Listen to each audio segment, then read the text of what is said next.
How many times have you been playing a game on your phone, you're enjoying the game, and then you get annoyed because a banner ad takes you out of the experience, or you have to sit through a 30-second video ad before you can get back to playing the game or go to the next level? Vreo, V-R-E-O, is a project that is about to start their ICO, and they want to build a system that solves this issue. And their solution is in-game advertising. Okay, their advertising system can be used on smartphone games, PC games, console games, applies on all these platforms. And brand advertising gets embedded in the games, sort of like in TV shows or films. We're kind of talking about product placement here, and it's been standard in some of these other areas. And Rio wants to bring this to gaming because it could bring potential benefits to the gamers themselves. And the Rio system is set up to help advertisers and the game publishers as well by creating a sort of B2B, business-to-business marketplace that will connect advertisers with publishers. It will give them data and analysis about who the ads are reaching and how the ads are performing. So let's start with some background on this, okay? Worldwide, the electronic gaming industry is about 116 billion annually. Many of you will remember that figure from the Gamergate days, or I guess, is Gamergate still going on? I know I'm not talking about it anymore, but maybe it's still going on.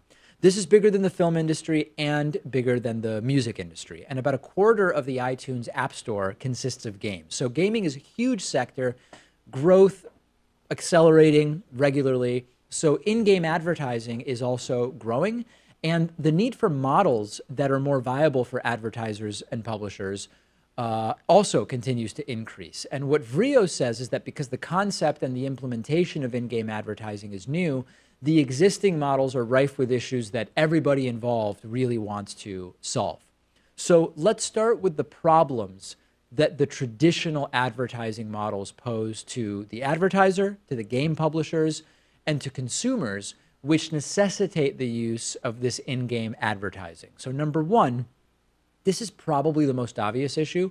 The ads aren't properly integrated into the gaming experience. When you have a banner ad or a pop-up ad in a video, that's very annoying to the consumer that's playing the game. And the consumer will just find a new way to eliminate the ads with an ad blocker or through other means. And that brings us to the next issue, which is that ad blockers are actually a huge problem for advertisers and publishers. We've talked about how on the David Pakman Show YouTube channel, when people use ad blockers, if they like the show, they're actually not helping to support the show. And the use of ad blockers is growing hugely, according to some data, by up to 40% each year. And it's causing multi-billion dollars in losses across digital advertising because fewer people are watching ads, and thus the publishers are earning less money.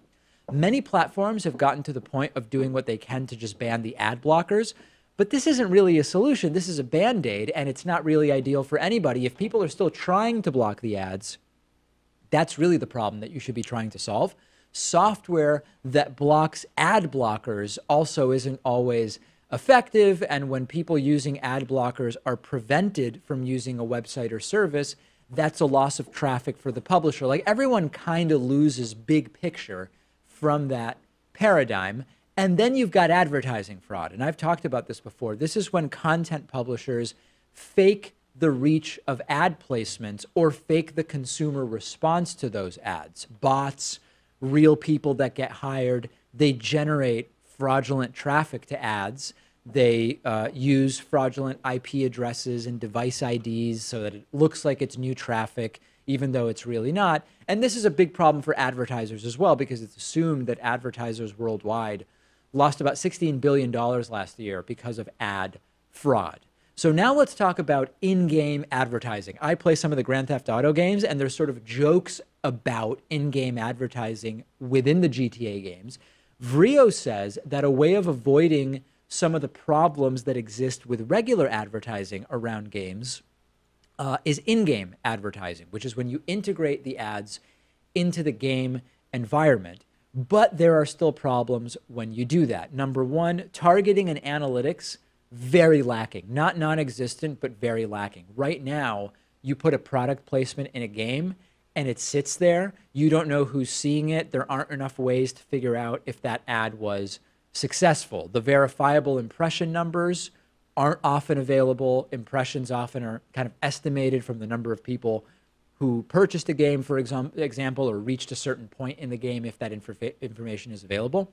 You also can't track the performance of the ad. So advertisers who are used to getting precise data about who they're reaching, how the ad is doing, they are often just avoiding in-game advertising because they know they're not going to be able to get the data that they really need to figure out if it works. So here's how Vreo wants to solve this. First of all, Vreo is developing a system for embedding what they're calling non-intrusive ads into games. So these ads appear as native to the gameplay, where ads appear in the textures of the game environment. There are plugins which would enable in-game ads in the most popular current game engines like Unity 3D and Unreal Engine 4.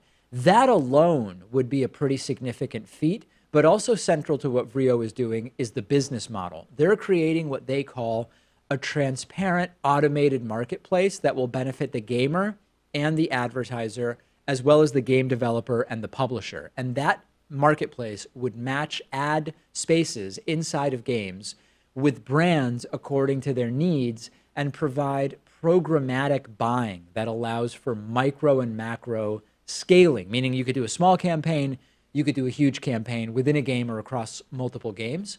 And there would also be an analytics engine. Because of the underlying technology, there will be detailed data about the impressions and available for analysis for later reporting. And this would all be on the blockchain. So all of this would be recorded, every impression, it all becomes an immutable record, which could almost completely eliminate ad fraud on the platform. You'll have a back-end system to automate the accounting, the billing between publisher and advertiser, the acquisition commission, it's all part of that back end. And in exchange for providing the game engine plugins and the marketplace, Vreo will receive a commission on all of the advertising. That's how Vreo will make money. 2 different Vreo tokens will power that process. The first token is called the View token, or VIT, and that sorts and stores the metadata of every ad impression on the blockchain. VIT is a system token, and it represents a countable quality ad impression. It would let the advertisers and the developers forecast their costs and revenues ahead of time. That would also be the basis to calculate the price to be paid by the advertiser to the publisher. So that's kind of like a back-end mechanism. The other token is called Merit Coins, or MERO, Mero. That's the actual utility token, and that gives you access to Vreo. And the utility of Mero gives you ways to enhance the value of the VIT scores. So Mero is the actual cryptocurrency, what you're using to pay for the ad services. They are doing an ICO, the Mero token, the platform's utility token. That's what's being sold in the ICO. The token sale starts August 4 and it ends on September 1st. The price of 1 Mero is unchanged at 5 US cents with some bonuses earlier on in the sale. 700 million MERO total, hard cap of 390 million, and any unsold tokens get added to the Vreo token reserve. 85 million go to team members, 58 million to ICO advisors, 57 million to the legal entity, and then 50 million to the bounty program. Fund allocation, very important. What is going to be the use of the funds raised for the development of the platform? 26%, little over a quarter, goes to the tech development of the platform.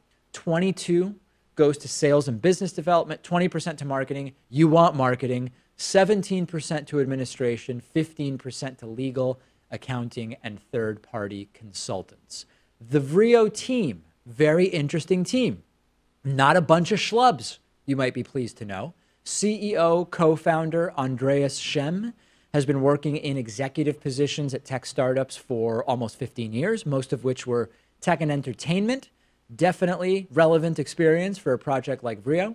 Co-founder Alfred Steiff is a serial entrepreneur, specializes in sales and finance. And then you've got game designers, tech specialists, other business development officers. So I am interested in this project because, number one, advertising in general is highly broken. And I don't specialize in video game advertising, but I am very, very tied into trends in the advertising industry, many of which affect the David Pakman Show directly. First problem is solving one that I think most of us can appreciate, which is being irritated by ads that pop up, whether it's a game or a news website. In the case of Vreo, they're dealing with in-game ads. They're annoying, they're invasive, they devalue the game. They probably hurt the publisher of the game as well because they increase abandonment. You might think, I don't want product placement in my games. I still think that that's annoying. But you've got to acknowledge that advertising is basically the mode of monetization for a lot of games especially that don't have sort of freemium model or where you're buying the game. So the alternative isn't necessarily no ads. It's more annoying ads, more distracting ads, more intrusive ads, and also potentially less relevant ads, which we've talked about before. What Vreo wants to do is let advertisers and game publishers capitalize on that. People want to play games that are more enjoyable. They want to play games that will not be interrupted. The publishers want better financial outcomes, not only for them, but also for the people that are advertising on their game. It becomes a triple win if it works as designed, especially if it's coupled with a marketplace that has optimized analytics and purchasing for advertisers, which is the other goal for Vreo. I publish content, a lot of content every week. I know how important it is for advertisers to have meaningful data. We might run a campaign that's really good. If the advertiser can't know that from the available data, as good as the campaign was, they probably aren't going to renew. And that's something that is an uphill battle for us. The most important thing for Vreo here is going to be adoption by advertisers and game developers. You need a lot of game developers and advertisers to say, we'll use your system. If enough advertisers get involved to create appeal for the game developers and vice versa, this could be a really big project. But it's going to be interesting to see in general as games become, as they continue to evolve over time, how is the advertising model going to affect the gaming industry? I look forward to revisiting Vreo in the future, seeing if they disrupt this space. And of course, this is a review and my thoughts only of the project itself. It is not advice when it comes to investment, finances, or any particular token. Please always do all of your own research. Nothing I've said here is an encouragement or endorsement of any particular financial decision that you might make.